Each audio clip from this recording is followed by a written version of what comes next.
Welcome to physics with BK Patel sir classes, जहां पर आपको मिलेंगे फिजिक्स के best knowledge and best example. So let's start our class. Welcome to my physics class. आज का हमारा टॉपिक है आइंस्टाइन फोटो इलेक्ट्रिक इक्वेशन, यानी आइंस्टाइन का प्रकाश विद्युत समीकरण। प्रकाश विद्युत समीकरण को देखने से पहले कुछ चीजों को हम लोग देख लेते हैं जिसकी आवश्यकता प्रकाश विद्युत समीकरण ज्ञात करते समय हमको पड़ेगा। तो देखते हैं पहले प्रकाश विद्युत प्रभाव।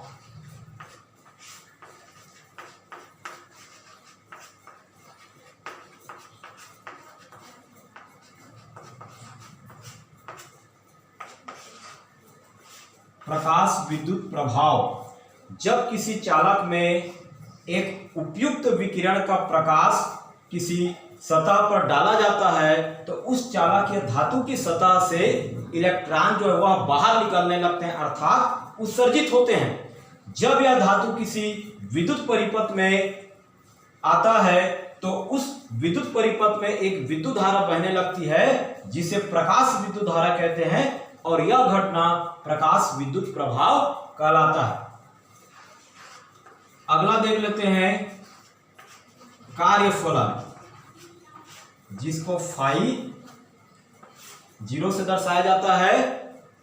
किसी भी धातु की सतह से मुक्त इलेक्ट्रॉन को बाहर निकालने के लिए जितना कार्य किया जाता है या जितनी ऊर्जा की आवश्यकता होती है वह उस धातु का कार्यफलन कहलाता है। प्रत्येक अलग अलग धातुओं के लिए अलग अलग कार्यफलन होता है। कुछ क्षारीय धातु में जैसे लिथियम, सोडियम, पोटेशियम, सीजियम आदि का जो कार्यफलन है वह बहुत ही कम होता है, अर्थात कम ऊर्जा खर्च करके उस धातु की सतह से इलेक्ट्रॉन को उत्सर्जित किया जा सकता है। अगला देख लेते हैं अपन इलेक्ट्रॉन उत्सर्जन।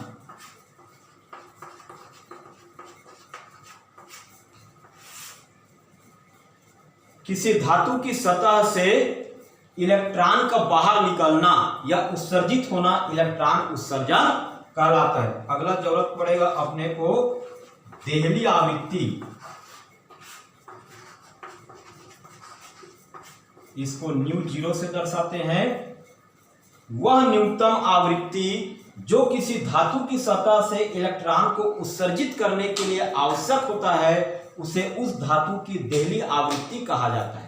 अर्थात जब किसी धातु पर एक उपयुक्त फोटॉन या प्रकाश आपतित करते हैं और उसकी आवृत्ति उसकी देहली आवृत्ति से अधिक है तभी उसकी धातु की सतह से इलेक्ट्रॉन का उत्सर्जन संभव है, अन्यथा नहीं। इस प्रकार से इन चीजों को ध्यान में रखते हुए हम लोग आइंस्टाइन का प्रकाश विद्युत समीकरण देख लेते हैं।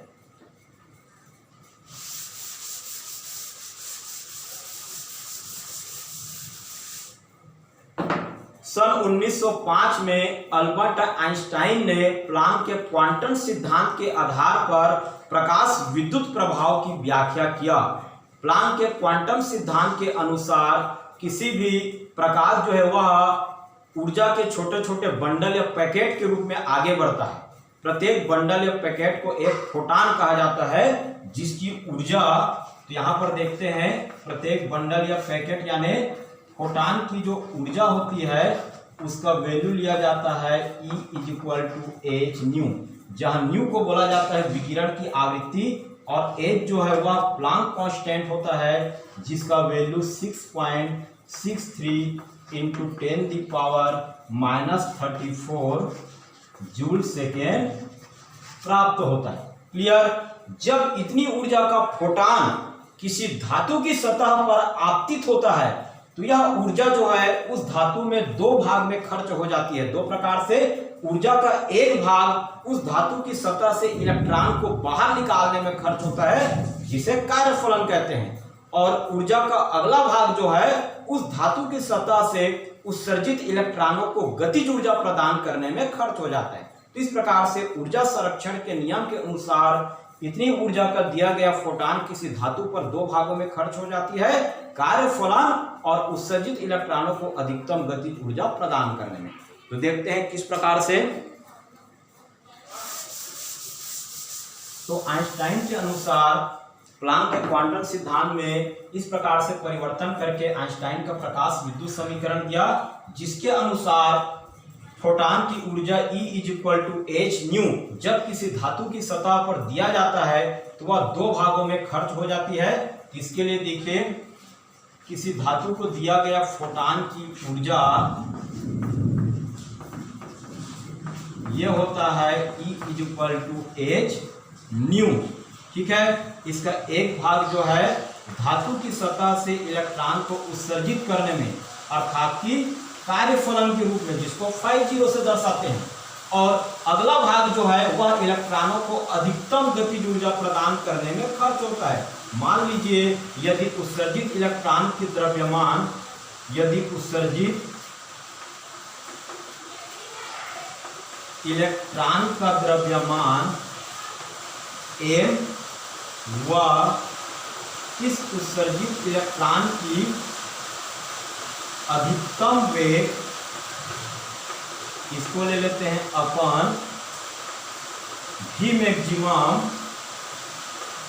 है, तो उत्सर्जित इलेक्ट्रॉन की अधिकतम गतिज ऊर्जा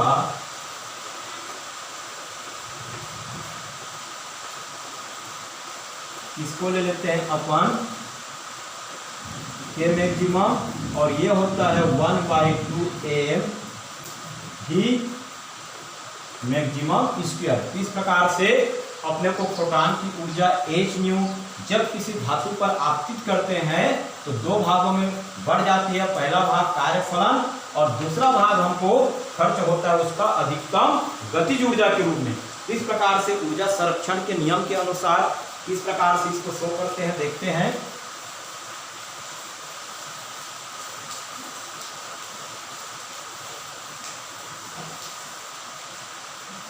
तो यहां पर लेते हैं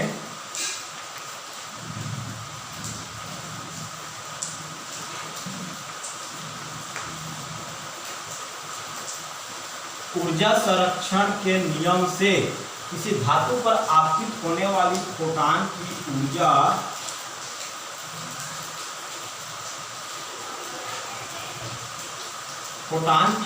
दो भागों में खर्च हो जाती है। ऊर्जा का एक भाग धातु की सतह से इलेक्ट्रॉन को उत्सर्जित करने में, अर्थात कि कार्यफलन के रूप में, और बची हुई ऊर्जा का भाग जो है उस धातु की सतह से इलेक्ट्रॉन को उत्सर्जित करने के लिए, अर्थात अधिकतम गतिज ऊर्जा प्रदान करने में, उत्सर्जित इलेक्ट्रॉनों को अधिकतम गतिज ऊर्जा प्रदान करने में खर्च होती है। तो देख चुके हम लोग फोटॉन की ऊर्जा कितना होता है h ν। कार्यफलन को शो करते हैं 5 से, और अधिकतम गतिज ऊर्जा देख चुके हैं 1/2 m v² मैक्सिमम। क्लियर। जब इसको पक्षांतर करेंगे तो 1/2 m v² मैक्सिमम = 50 इधर आ जाएगा, तो h ν - 50। क्लियर। इसको अभी ले लेते हैं अपन इक्वेशन फर्स्ट। इस प्रकार से मान के चलिए, यदि किसी आपतित फोटॉन की आवृत्ति देहली आवृत्ति के बराबर है, ध्यान दीजिए जी, यदि आपतित फोटॉन की आवृत्ति न्यू व उस धातु की देहली आवृत्ति ν0 है, तो ν = ν0, अर्थात बताया गया था कि देहली आवृत्ति से अधिक आवृत्ति का फोटॉन जब किसी धातु की सतह पर आपतित होता है तो वहां से इलेक्ट्रॉन का उत्सर्जन संभव है। लेकिन यहाँ पर देखिए, आपतित फोटॉन की आवृत्ति देहली आवृत्ति के बराबर है या उससे कम है, तो इलेक्ट्रॉनों का उत्सर्जन संभव नहीं है। और जब इलेक्ट्रॉन का उत्सर्जन नहीं होगा तो उसकी गतिज ऊर्जा भी क्या हो जाएगा, शून्य हो जाएगा। तो इस कंडीशन में इलेक्ट्रॉन की जो गतिज ऊर्जा है, जब उत्सर्जित नहीं होगा तो उसकी गतिज ऊर्जा भी कितना प्राप्त होगा, 0 प्राप्त होगा। तो इस कंडीशन में इसको अपन ले लेते हैं समीकरण 1 से। क्या प्राप्त होगा, देखिए 1/2 m v² मैक्सिमम, यानी गतिज ऊर्जा क्या लेना है, 0। यहाँ पर h और आपतित फोटॉन की आवृत्ति किसके बराबर है, उसकी देहली आवृत्ति के बराबर, तो न्यू की जगह में न्यू 0 और ये हो जाएगा -50। जब पक्षांतर करेंगे तो 50 इधर आके +50 इज इक्वल टू 8 न्यू 0, अर्थात 50 कार्यफलन इज इक्वल टू 8 न्यू 0। इसके मान को पुनः समीकरण 1 में रख देते हैं। तो यहाँ पर लिखेंगे समीकरण 1 में रखने पर तो क्या प्राप्त होगा, देखिए समीकरण 1 में, तो समीकरण 1 में 1/2 m v square maximum is equal to h nu और माइनस क्या है देखिए 50, तो 50 की जगह में लिख सकते हैं अपन 850। इस प्रकार से इलेक्ट्रॉन जो है उत्सर्जित इलेक्ट्रॉन की अधिकतम गतिज ऊर्जा 1/2 m v square maximum is equal to, यहाँ से h कॉमन ले लेंगे तो ये हो जाएगा न्यू माइनस न्यू 0। इस प्रकार से यह जो इक्वेशन है, यही इक्वेशन आइंस्टाइन का प्रकाश विद्युत समीकरण अर्थात आइंस्टाइन फोटो इलेक्ट्रिक इक्वेशन कहलाता है। क्लियर। इस प्रकार से प्रकाश विद्युत प्रभाव की सहायता से हम लोग जो है प्रकाश विद्युत समीकरण की सहायता से प्रकाश विद्युत प्रभाव की भी व्याख्या किया जा सकता है। तो किस प्रकार से देख लेते हैं। इसके लिए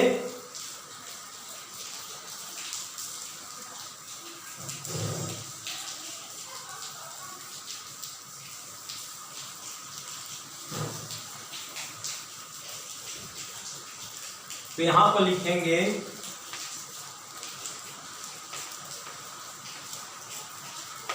आइंस्टाइन के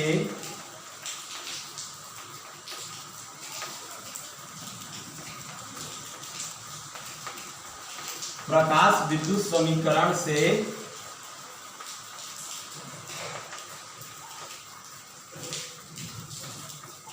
प्रकाश विद्युत प्रभाव की व्याख्या। तो देखिए किस प्रकार से अपन कर सकते हैं।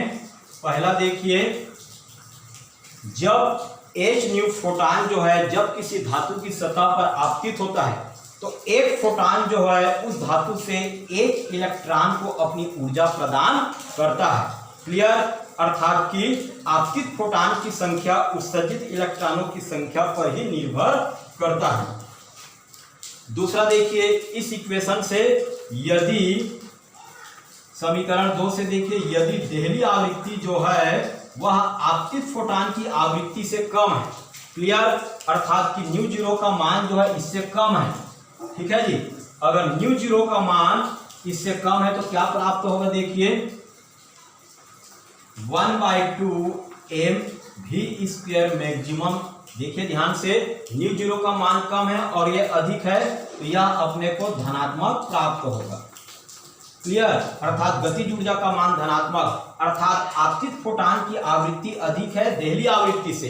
तो बताया गया है कि देहली आवृत्ति से अधिक आवृत्ति का फोटॉन आपतित करने से गतिज ऊर्जा का मान धनात्मक प्राप्त होगा और उसकी सतह से इलेक्ट्रॉनों का उत्सर्जन संभव है। यदि न्यू का मान न्यू 0 से कम है, अर्थात आपतित फोटॉन की आवृत्ति कम है देहली आवृत्ति से, तो चूंकि यहां पर देखिए न्यू का मान कम, इसका मान ये ऋणात्मक प्राप्त होगा। तो इस कंडीशन में इसकी जो अधिकतम गतिज ऊर्जा है वह क्या प्राप्त होगा, ऋणात्मक प्राप्त होगा। अर्थात आपतित फोटॉन की आवृत्ति देहली आवृत्ति से कम है तो उससे कम आवृत्ति का फोटॉन आपतित करने से गतिज ऊर्जा ऋणात्मक प्राप्त होते हैं, नेगेटिव। अतः यहाँ पर इलेक्ट्रॉनों का उत्सर्जन संभव नहीं है। तीसरा देखिए, यहाँ पर चूंकि देहली आवृत्ति जो है प्रत्येक अलग अलग धातुओं के लिए एक निश्चित होता है, माने कांस्टेंट होता है। ये कांस्टेंट है, एक भी ऑलरेडी कांस्टेंट है, तो कांस्टेंट को हटाने से आपतित फोटॉन की आवृत्ति उसकी गतिज ऊर्जा के क्या हो जाता है, अनुक्रमानुपाती हो जाता है। तो इस प्रकार से अधिकतम गतिज ऊर्जा अनुक्रमानुपाती होगा आपतित फोटॉन की आवृत्ति के। क्यों? क्योंकि यहाँ पर H एवं देहली आवृत्ति जो है वह प्रत्येक धातु के लिए क्या होता है, कांस्टेंट होता है। तो इस प्रकार से उत्सर्जित इलेक्ट्रॉनों की अधिकतम गतिज ऊर्जा आपतित फोटॉन के आवृत्ति के अनुक्रमानुपाती होता है। अधिक आवृत्ति का फोटॉन डालने से गतिज ऊर्जा भी अधिकतम प्राप्त होगा। इसके बाद अगला देख लेते हैं, प्रकाश विद्युत समीकरण की सहायता से आपतित फोटॉन की आवृत्ति और उत्सर्जित इलेक्ट्रॉनों की दोनों के मध्य कोई समय पश्चता नहीं होता है। अर्थात जैसे ही किसी धातु की सतह पर फोटॉन आपतित करते हैं, तुरंत ही उस धातु की सतह से इलेक्ट्रॉन उत्सर्जित होता है। इस प्रकार से उत्सर्जित इलेक्ट्रॉनों की ऊर्जा और आपतित फोटॉन की संख्या दोनों एक दूसरे के मध्य तुरंत ही कार्य करने लगते हैं, अर्थात कोई उसके मध्य समय पश्चता देखने को नहीं मिलता है। तो इस प्रकार से आज के क्लास में हम लोगों ने प्रकाश विद्युत प्रभाव की सहायता से आइंस्टीन प्रकाश विद्युत समीकरण किस प्रकार से ज्ञात किया जा सकता है देख लिए, और प्रकाश विद्युत समीकरण की सहायता से प्रकाश विद्युत प्रभाव की व्याख्या किस प्रकार से किया जाता है। इस प्रकार से आज का क्लास कंप्लीट होता है। मुझे आशा है कि आप लोगों को आइंस्टाइन का प्रकाश विद्युत समीकरण क्या है जानने में सहायता मिला होगा। फिजिक्स के इसी प्रकार से और भी नॉलेज के लिए मेरे YouTube क्लास को इसी प्रकार से देखते रहिए। Thank you. All physics students, please like, comment, share and subscribe and press the bell icon जिससे आपको वीडियो का नोटिफिकेशन सबसे पहले मिल सके। Thank you for watching our video.